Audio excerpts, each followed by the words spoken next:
Welcome to another edition of Preaching Pointers.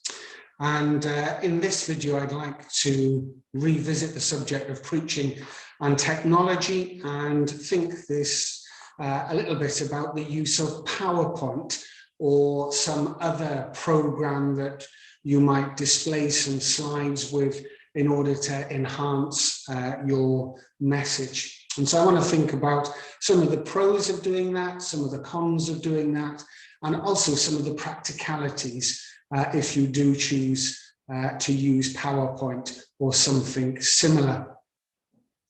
In terms of the pros of using PowerPoint, having something visual might help to engage the attention of your congregation or your audience, your listeners. Having something to look at as well as something to listen to might help in that engagement process.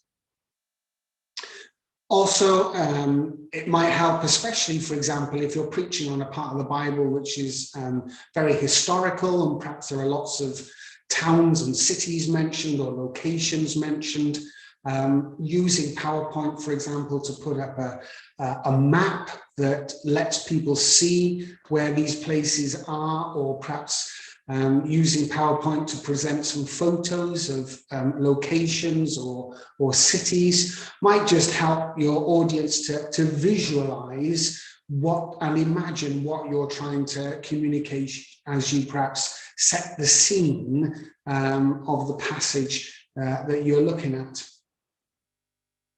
It might also come in handy for displaying Bible verses. So it might be that you're on a particular subject, a particular theme. There are lots of Bible verses that you're making reference to, and perhaps people are interested in knowing what those references are or following up those references. And if they're all perhaps on a PowerPoint displayed, then your congregation are able to look at them, refer to them, or jot them down if they want to follow them up after. So there are some advantages to using PowerPoint. There are also, though, some cons to using it as well. And for me personally, I think the main disadvantage of using PowerPoint is that it can become a distraction. It can become a distraction to you. If you're using PowerPoint, then you need to make sure that the slides are moved on at the right point. They keep in step with what you are saying, and that your slides don't go ahead of what you're saying or are behind what you're saying, because if they are, that can add to the distraction of your congregation or audience.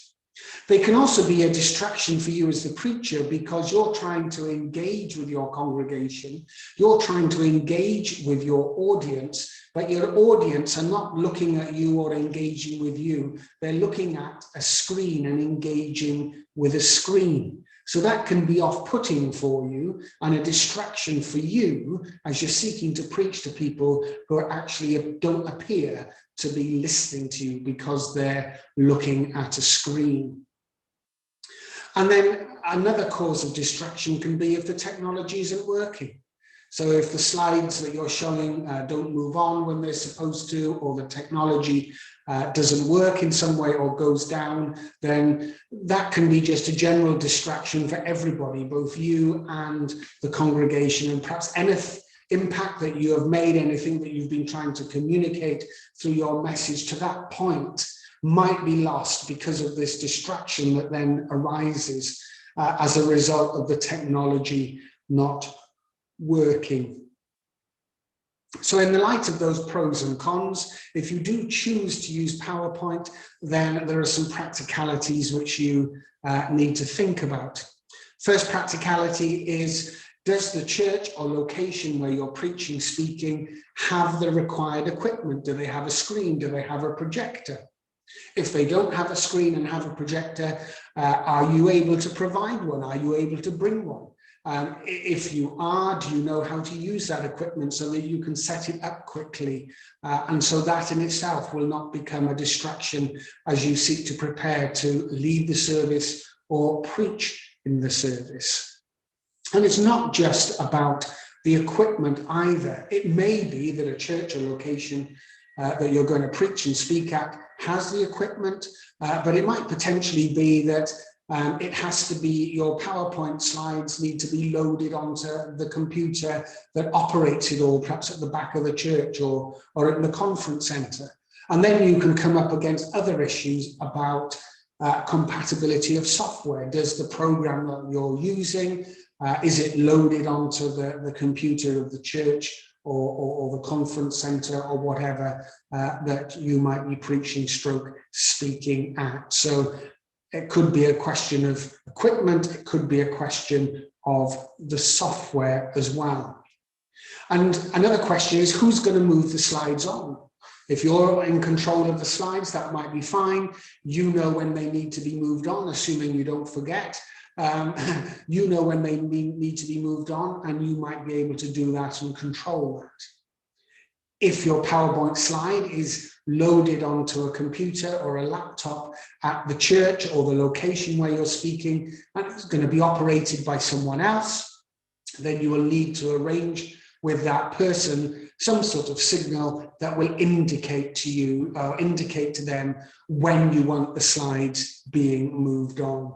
And that process in itself can become a distraction for you as you're trying to focus on a message, but at the same time signaling to someone when PowerPoint slides need to be moved on. Bearing all those things in mind, another practicality is therefore get to the location, get to the church early so that all these things can be tested. If it's equipment, it can be set up, and all those things can be sorted in good time before you need to, the service is going to begin and you need to speak. So you have it all tested and make sure it all works. You've liaised with who you need to before the service starts. My personal bit of advice on this is, don't use PowerPoint in a message where you're absolutely dependent on the PowerPoint slides. If I am using PowerPoint to enhance the message, I always make sure that I can deliver the message without the slides, that I'm not dependent on the slides for the message to be communicated. And if the slides work and that enhances the whole thing, that's fine. But if the slides don't work, or the slides can't be loaded, or the technology goes down, I can still deliver my message, because my message is not PowerPoint dependent, but it perhaps might be a message that can be PowerPoint enhanced. So my advice to you, if you're using PowerPoint, always have a message that you can preach without the PowerPoint. And if the PowerPoint works, that's a bonus. And so just a few things to take into consideration if you're using PowerPoint or a similar program to present visual aids to enhance the sermon that you are preaching. I hope you found those few practical pointers useful, and if you did, then please like the video and also subscribe to the channel. Thank you for listening to another edition of Preaching Pointers.